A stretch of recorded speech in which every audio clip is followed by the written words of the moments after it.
Designing for VR, board games, life itself, Scott's built games for everyone from Disney to Niantic.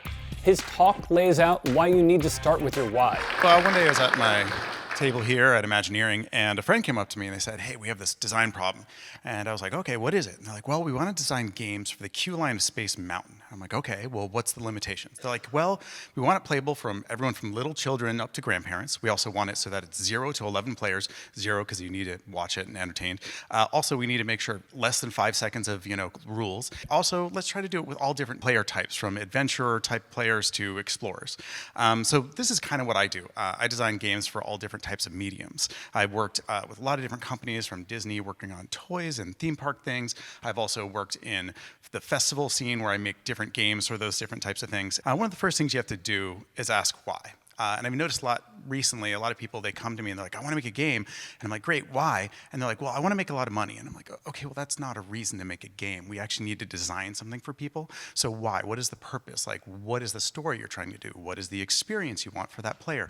What is the mechanic, the core mechanic you're trying to go for? And you really need to answer that question, or else you're just going to go all off and just make something crazy. You can't make the next Pokemon Go without a good idea. After that, you have to define what the medium is. So when I worked at Disney, I also worked on these toys. And one of the first things we did is we studied children playing. It's kind of weird and creepy. We're behind a glass, so not super creepy. And we watched them play. And then we made these toys. And we actually had to figure out what the sensors were, all these different things. But at some point, we had to swap things around. And we had to switch all the sensors out, which changed a whole different design spec. It'd be like me saying, hey, I know you're working on that Xbox game, but we changed the controller so there's no buttons. That doesn't affect your design, right? No problems? Okay, great. Obviously, you have to know what the medium is. After that, what is your game? What are the pillars? Early on, I worked at a company called Pandemic Studios. And at that company, we had this concept of game pillars.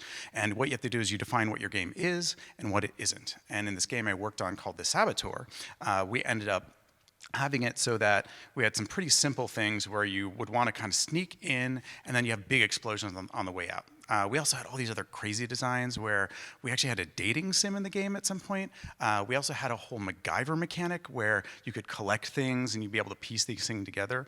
After that, I also just found these weird bugs in the game, and so I decided to pitch a crazy idea. Instead of the Saboteur, we'd end up doing this crazy idea, which I called the Surrealist. And so I found these weird ways in which the characters would melt, and it was very bizarre. And also, we were in Paris during war, so it seems like the Surrealist, that's pretty good, right? Obviously, that doesn't work for the game. It doesn't fit with the pillars, and so having pillars makes it so that you can have that discussion. After that, you have to obviously design it. I was lucky enough to work with Bill Viola, a famous video artist, and we had all these amazing brainstorms. We came up with like 50 different game ideas, and it was so much fun. But we didn't make a game yet, and so I was kind of losing my mind. So I took the lead game designer side and said, hey, we need to design a game. So we paper prototyped up something in a weekend and played it with Bill, and he was like, oh, so that's what we're making. We're making a game. I'm like, yeah, okay. So then we actually could start designing and making the game. So that is an important step to actually do that production. Next thing you have to do is you have to invite the player and set expectations. If you don't invite the player properly, they're going to be really confused. It's kind of a design of everyday things problem. So what you want to do is you make sure they know what they're doing and what to expect. I worked for a company, Fourth Wall, and we worked on this thing called Rise, where you'd have your phone interact with you as you were watching a show. You get calls from the main character. And so a lot of people, this kind of got confusing. So they're like, why am I getting a call? What's going on? So you have to make sure that invitation's clear. So we had to modify a lot of things so people knew it's okay, you're going to get a call, it's fine. And that leads to, obviously, playtesting. You want to make sure you playtest your stuff. This is like one of the first things I see that gets cut all the time when I'm working on things.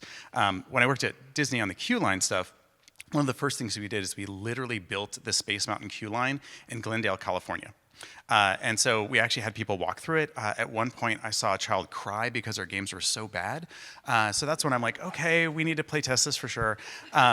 So then we went to Florida and we actually ran it, and we actually had modified it a few times. And I saw this mother playing, and she beats her kid. And at that point, she goes, "Booyah! How you like your mama now?" And so I was like, okay, I think we did a good job. I think this is a fun game now. All that said, I've worked in the game industry in various mediums for a long time, and I've noticed kind of a shift. I've been advocating for the player and the experience for this whole time, and we've kind of transitioned from the game designer and supplanted that with the MBA product manager. And I'm a little worried that we're no longer asking that main question of why? Why are we designing these games? What is that experience you want for your player? Why do you want to do these things? So I just want to make sure that when we start making our next games, don't forget to ask the question, why are you making that game, and how do you make that great experience? Thank you.